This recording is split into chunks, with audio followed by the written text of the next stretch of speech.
The movie begins in Yogyakarta, Indonesia, 1983, where a group of evil sorcerers are performing a black magic ritual. The movie then fast-forwards to 1996, where Hao's grandfather shows him something written on a lontar leaf. He explains that back in the Majapahit era, they wrote on these leaves. He tells Hao to ensure he takes care of it while he is away. After this, Grandpa starts meditating while holding the leaf in his hand, and Hao sits there watching. Then Hao's mother calls him, saying Rita is outside. Hao leaves to play with Rita, and during this time, the leaf flies out of Grandpa's hand and goes out the window. In 2013, Hao possesses retrocognition, the ability to see past events. During his seminars, a student asks if this is similar to astral projection. Hao clarifies that astral projection involves the soul leaving the body to travel to another dimension, whereas retrocognition occurs in the subconscious and is akin to time travel. He emphasizes the importance of a catalyst, an item from the past that mediates between the present and past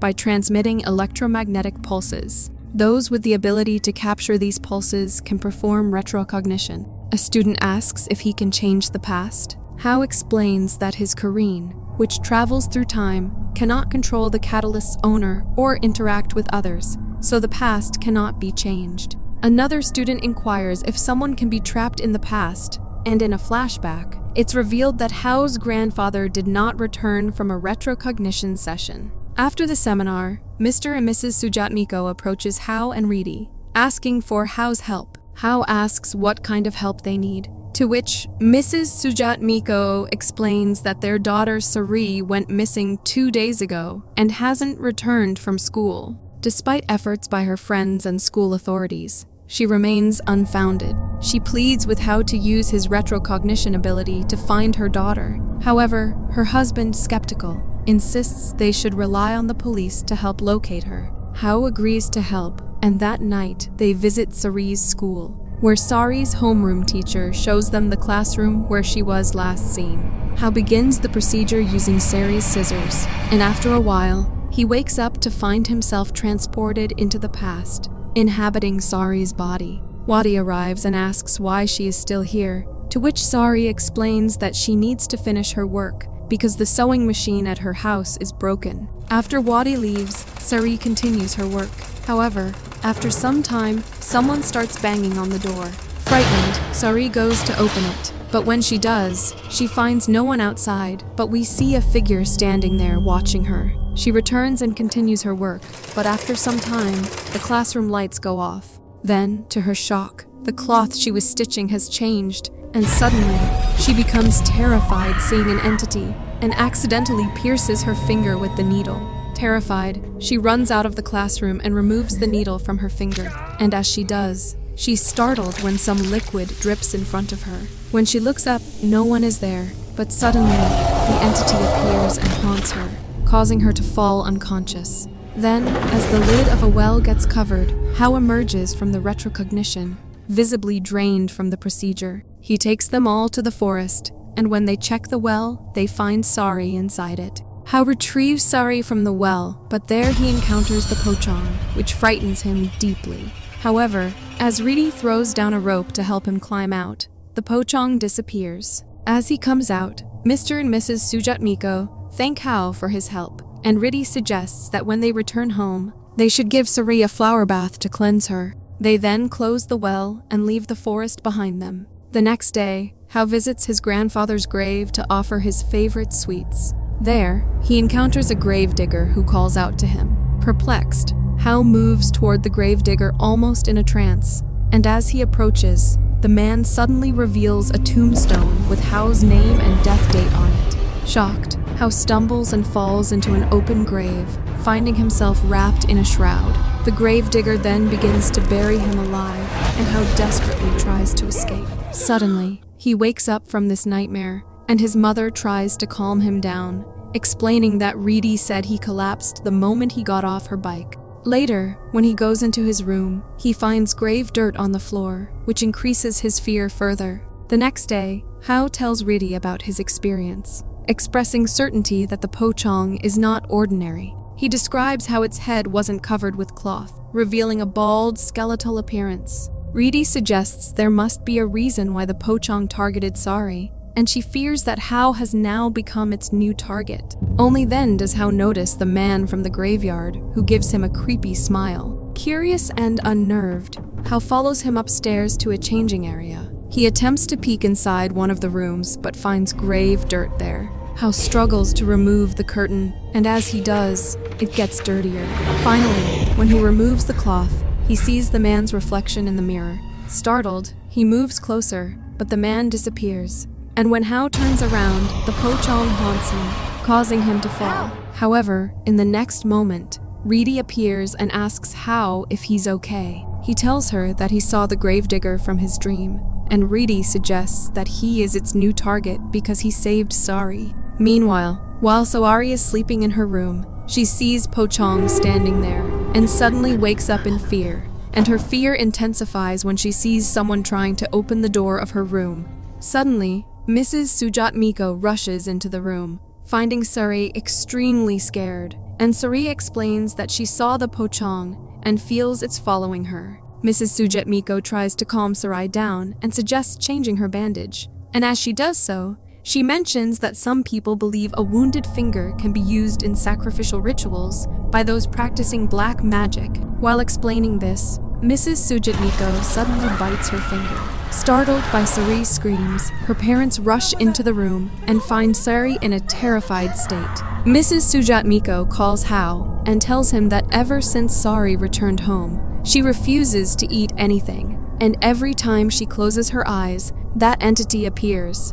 Sari asks Hao if he believes her, to which he says he does. He explains that he has also been haunted by the same entity since that night, but he promises he will find a way to stop it. He asks Sari if she knows why it comes after her, to which she reveals that she is not the first. She explains that another student went missing just like her, and when Hao asks how she knew about this, she replies that the whole school knows. The next day, they visit Sari's school, where Wati confirms that there were 2 missing students before Sari. The first disappeared shortly after the school was built, and the second about 10 years ago. Neither has been found to this day, which is why she was so relieved when they found Sari. Mr. Sujat Miko asks how they can cover up something like this, insisting on telling the police and the press. However, Hao asks him to calm down, explaining that involving the media will only draw attention to Sari. He then asks Wati if anyone else besides her knows about this. She tells them about Saman, who was a security guard since the school was built. Hao and Reedy visit him and explain how Sari went missing, and he found her inside a well 2 days later. Hao tells him that he also saw a bald Pocong inside the well. Saman says that he made a promise to his wife never to talk about it again, but it seems he has to break that promise. He reveals that he used to practice black magic and studied under a powerful shaman named Wallisti. Seeking power and wealth, Wallisti didn't hesitate to take others' lives. When authorities discovered his actions and discussed a death sentence, he had no choice but to make an ultimate pact with the Jinn Banaspati, transforming him into the immortal bald-headed Pocong. Hao asks for Saman's help so he can help Sari, but when he remains quiet, they interpret this as a refusal and leave. Later, Saman decides to help them, and when his daughter Rizma tries to dissuade him, he insists that he can't just sit here and do nothing. He acknowledges that people in the village view him negatively, and he sees this as a chance to do something right, possibly his last opportunity to do so. Meanwhile, Hao says he could back to Wallisti's days via retrocognition and find a way to stop him. Reedy asks if he believes retrocognition is the solution for everything. She reminds him of what happened to his grandpa and warns him against involving others. She asks how to consider the consequences for Saman's daughter if something goes wrong. Reedy says she can't be involved and then leaves. Only then Saman approaches Hao and says, "Let's send that Pocong to hell." On the way, Saman tells Hao that the school is built on Wallisti's grave. Every 10 years, Wallisti seeks prey to recharge his power by sucking their souls through their fingers. His victims are chosen based on sharing the same Javanese birthday as him, which is Kliwon Tuesday. Hao reveals that Kliwon Tuesday is also his Javanese birthday. Saman admits it was his mistake not to take action when the Pocong arose and haunted the school, but he hopes to redeem himself now. Only then do they hear on the radio that their time has come to an end. Hao turns off the radio, but soon they begin to hear strange noises coming from the back of the car. Concerned, Hao stops the car and steps out to check. He cautiously opens the trunk, but finds nothing inside. He returns to the car, but before they can leave, the car suddenly turns off. Hao tries multiple times to start it, but despite his efforts, the engine refuses to respond. As he continues trying, he notices in the rearview mirror that Wallisti is standing at a distance from their car, and both Hao and Salmon become deeply frightened at the sight. Salmon begins reciting prayers fervently, while Hao attempts to start the car, and as they do so, Wallisti approaches the car closely. But when they look back again, Wallisti has disappeared. Suddenly, their car shakes violently, and they are terrified to see Wallisti now on top of their car.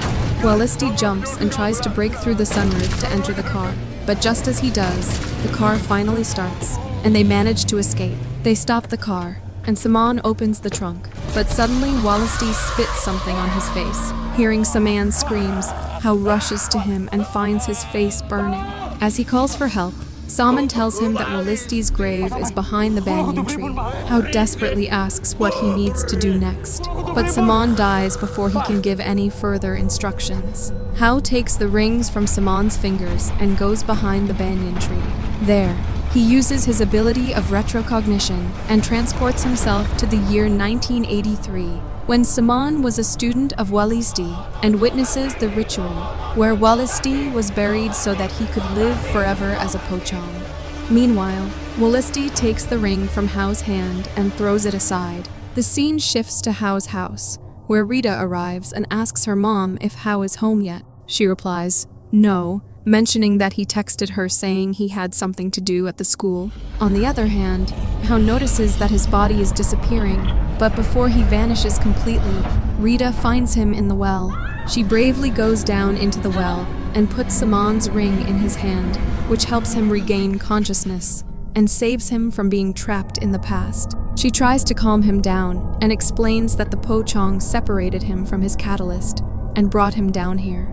She reminds him that Saman's death must not be in vain and that they have to defeat the ugly bad things. She climbs out of the well and begins to pull Hao up with a rope.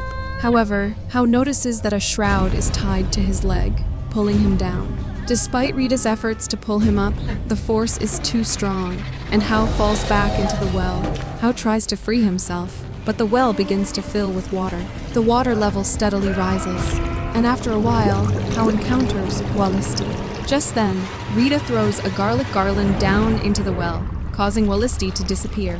She then pulls him out of the well, and when he asks about garlic garland, she tells him that she got it from his mom. She tells him that her great-grandma used garlic to chase away evil spirits. Hao tells her that when he saw Wallisti being buried, only one of the knots was untied. Rita recalls reading that a Pochong's power comes from its burial shroud knots, so if they could untie all the knots, his power would disappear. They both dig up Wallisti's grave and are shocked to see that his corpse has not yet decayed. Hao tries hard to untie the knots, but his efforts are in vain, and then it starts raining. Rita notices a dagger nearby and lifts Wallisti's head, so Hao can take out the dagger. Hao grabs the dagger and begins to cut the knots with it, but Rita notices that the rain has washed away the salt circle they had placed for protection. Rita starts making the salt circles again, but during this, Wallisti rises and drags Hao into the grave with him. Rita notices and frantically works to pull Hao out, finally managing to save him after a lot of effort. However, Wallisti then comes there in his demonic form and attacks Rita, lifting her into the air before violently throwing her aside.